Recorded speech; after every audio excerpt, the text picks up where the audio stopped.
that time at the free agent camp, moving through your professional tenure, you got to this Yeah. point where you decided to apply yourself 100%. You were no longer afraid of success. And it was this big shift, I think, Mm. from the early years at Fordham. And it's almost like that switch was flipped after working with some of the successful folks around you. And clearly you've taken that Hmm. forward in business and life and raising your, your son and your family and so forth. But it's very fascinating to me that something as quote unquote simple as basketball can really force that change in you. And I think that you wave that banner quite a bit because it's so true. That's an important point. Like that switch kind of went on, flipped on.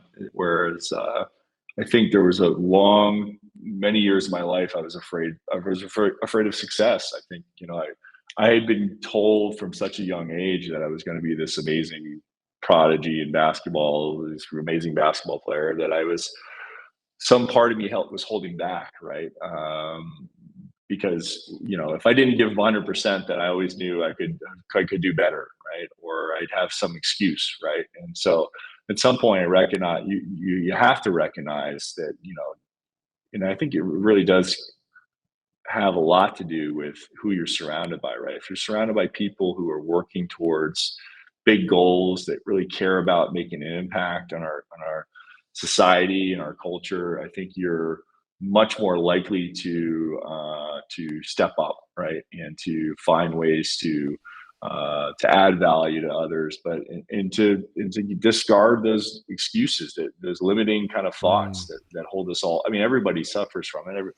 To this day, everyone, I suffer from that. Everybody suffers from that, but you have to find ways to focus right on what matters the most, and then drive towards those things, and believe that you can do it. And I think having some amount of success at a young age really helps with that.